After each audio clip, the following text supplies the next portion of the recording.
आपको तो ये नहीं करना, फिर भी आपको तो अपने घर में ही रहना है। आप उपवास करो। आप अपने अपने जब आप उपवास करेंगे, ऐसे उपवास करेंगे तो आप अपनी लाइफ के अंदर उन्नति की ओर बढ़ते जाएंगे यीशु मसीह के नाम से। हालेलुया। कह रहा जब तू उपवास करे तो अपने सिर पर तेल मल और मुंह धो, ताकि लोग नहीं परंतु तेरा पिता जो गुप्त में है तुझे उपवासी जाने।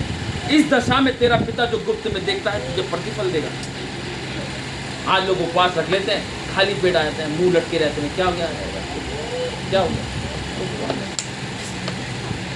लेकिन हमें तो भाई बताना पड़ता है। अगर हम किसी घर प्रार्थना के लिए जाते हैं, अगर कोई वो रिफ्रेशमेंट रखते हैं सामने, तो हम उनको बोलते नहीं हम उपवास में। वो परमेश्वर जानता है उस चीज़ के लिए। हम किसी को शो ऑफ नहीं कर रहे कि हम उपवास में हैं, लेकिन हमें बताना उस चीज़ के बारे में। लेकिन आपके तो ये बहुत अच्छा मौका है, आपको तो कहीं आना जाना नहीं है। आप अपने घर में रह के आप उपवास कर सकते हैं। अगर आपको उन्नति पानी है, आपको आशीष पानी है, आपको परमेश्वर में आगे बढ़ना है, तो आप उपवास करो और देखो अपनी लाइफ के अंदर अद्भुत चमत्कार करने वाला परमेश्वर है वो। हालेलुया। निकालेंगे यशायाह नबी की पुस्तक 58 अध्याय, उसकी 3 से 6 आयत तक पढ़ेंगे उसको।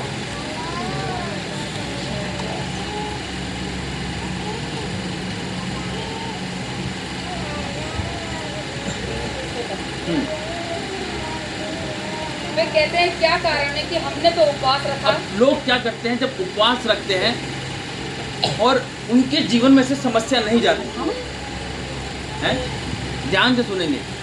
आज जब उपवास रखते हैं लोग और उपवास के बाद उनको उसका फल नहीं मिलता, जबकि परमेश्वर ने वचन में कहा अभी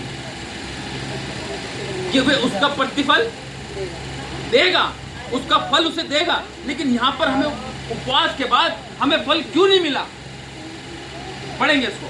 वे कहते हैं क्या कारण है कि हमने तो उपवास रखा, परंतु तूने उसकी सुधि नहीं ली। हमने दुख उठाया, परंतु तूने कुछ ध्यान नहीं दिया। सुनो, उपवास के दिन तुम अपनी ही इच्छा पूरी करते हो और अपने सेवकों से कठिन कामों को कराते हो। हालेलुया। आज जब घर में पता होती है कि भाई आज मेरी मम्मी उपवास में है, तो आज ये काम नहीं करेगी, तो बेटी कहती मम्मी तुमको काम करने देगी, है ना।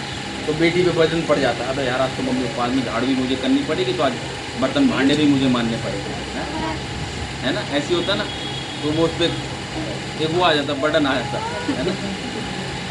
हालांकि परमेश्वर इस चीज़ के लिए नहीं कहता, परमेश्वर चीज़ के लिए नहीं कहता, लेकिन वही कह रहा है वे कहते हैं कि क्या कारण है कि हमने तो उपवास रखा, परंतु तूने इसकी शुद्धि नहीं ली। हमने दुख उठाया, परंतु तूने कुछ ध्यान नहीं दिया। सुनो, उपवास के दिन तुम अपनी इच्छा पूरी करते हो। आज अगर देखा जाए तो बहुत से लोग मोटे हो जाते हैं, तो कहते हैं उपवास रखेंगे यार पतले हो जाएंगे, थोड़ा खाना पीना नहीं खाएंगे, कमज़ोर हो जाएंगे, पतले हो जाएंगे। और बहुत से लोग होते भी हैं। अगर साइंस के हिसाब से देखें, हफ्ते में एक दिन हमें उपवास रखना चाहिए, जो हमारी बॉडी के लिए, हमारे पाचन क्रिया के लिए फ़ायदेमंद होता है, अगर साइंस के उससे देखा जाए तो, है ना। लेकिन हमें साइंस पे क्यों ना, हमें तो परमेश्वर के साइंस पे चलना है। अगर कुछ चीज़ खराब होती है तो परमेश्वर उसको नया लगाने वाला परमेश्वर है वो। हालेलुया। जो लोग कहते हैं ना ट्रांसप्लांट होगा, है ना, ट्रांसप्लांट होगा, परमेश्वर अंदर ही कर देता है वो। हालेलुया। है जो कहते हैं ना कि बच्चा तो अब मुश्किल है, बच्चा तो लिपटा पड़ा है, तो कौन घुमाता है उसको अंदर, है नहीं, नर्स मुंह में हाथ डाल के घुमा देती है उसको भी करके, है। परमेश्वर करता है ये, जो नाड़ वाड़े बच्चा फंस जाते हैं।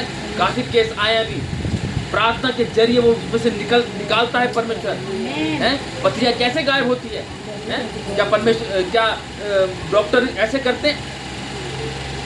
पथरियाँ कैसे गायब होती हैं? पथरियाँ ऐसे गायब होती हैं जब हम उपवास के साथ, सच्चाई के साथ परमेश्वर से